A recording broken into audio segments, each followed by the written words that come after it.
Toastmaster Kalika. She'll be presenting her speech. The purpose of this project is for the member to apply his or her leadership and planning knowledge to develop a project plan, organize a guidance committee, and implement the plan with the help of a team. The purpose of the second speech is for the member to share some aspect of his or her experience completing the project.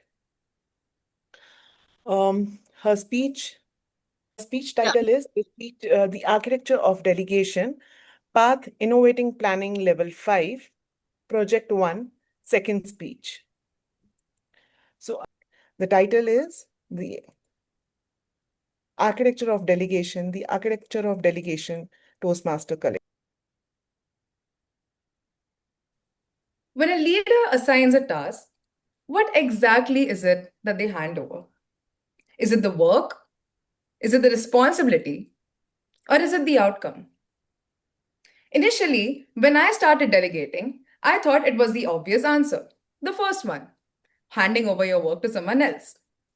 But sooner or later, I realized that the answer was not so simple. It was more about the clarity behind it. The first time when I took up a leadership position was when I became a president of a Toastmasters club. Just like how I thought, I started assigning people work. I looked into every single task there was to do, and I started assigning it to the most competent people around me. Everything was going well. Meetings were going on smoothly, posters were being made, and everything went on smoothly. At least, this is what it looked like from the outside. Delegation was going on smoothly. But after a closer introspection, I realized that this system of mine was slightly flawed. Again and again, I found myself nudging people to do their work. And again, I found myself clearing out doubts that should have been cleared out long time ago. Why was this happening? After a little bit of thinking, I thought it was just because of my inexperience and because maybe I need a little more time to start delegating work. The second time I took up a leadership position was when I took up the role of an area director. Now, this is where I would like to explain the first part of my speech.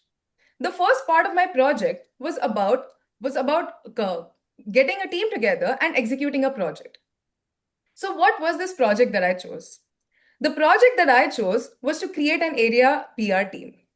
Now, the goal of the area PR team was pretty simple, and this is how we executed it. Before I go ahead and execute the plan, I would also specially like to thank Toastmaster Crystal and multiple Toastmasters who helped me execute this plan and who helped me make this speech possible. So, what went wrong in this second part of the speech, in the second part of the project? Just like when I was the president, I found the same problems upcoming when I was in the part of the area PR. Now, this got me asking the same question again.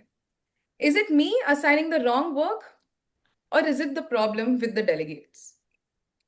Sooner or later, I realized that whenever a project fails, it is never because of the incompetence of some person. It is always because of the problems of these three things: a clear goal, a clear role, and clear communication. So let's start with the goal of my area PR team. Our goal was very simple and very straightforward: to publicize Area F1. We started with the common goal in mind. But here is the problem with the common goal.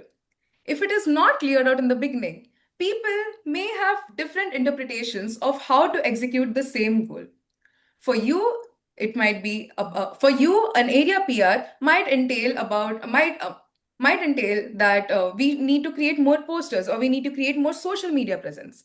For someone else, it would be to increase the word of mouth guests that we have for each and every club. Because of these differences in interpretations of the same goal, the work executed and the work goal that you might have may not be fulfilled. This was the first problem that I had identified. Problem number two, the role. I was after recognizing the first problem, I thought about what each and every person's role in the PR team was.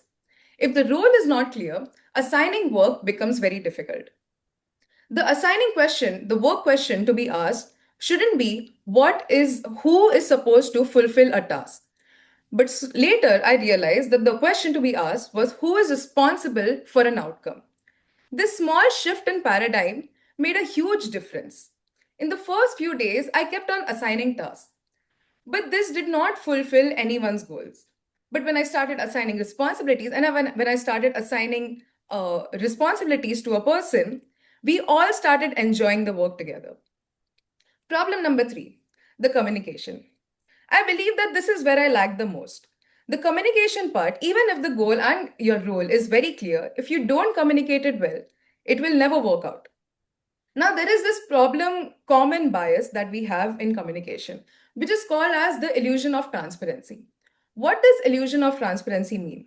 Basically, illusion of transparency means that the thought that you have in your head is the same thought is the same way how everyone else interprets that one thought. The goal that I had was to publicize Area F1 more. Now, again, everyone will interpret this differently. And if how I interpret it is not communicated well, then no one will work on the same thing. Even if everyone gives an 110%, the goal may not be reached. These were the three problems that I identified within myself. And this is how this project helped me. I would like to thank Toastmaster Crystal, who led the area PR team, Toastmaster Vaishnavi, and Toastmaster Mehak, who were a part of this. After all these 3 points, sooner or later, I also realized that it took me back to the same first question that I had. When a leader assigns a role, what exactly is it that they assign? Is it the work? Is it the responsibility? Or is it the outcome? And after learning from working with all these amazing members, I realized that it's a combination of each and not just the first one. The role of a leader is to make the goal clearer. Thank you. Thank you so much, Kalika, for that wonderful speech. May I now invite a timer to present the timer's report?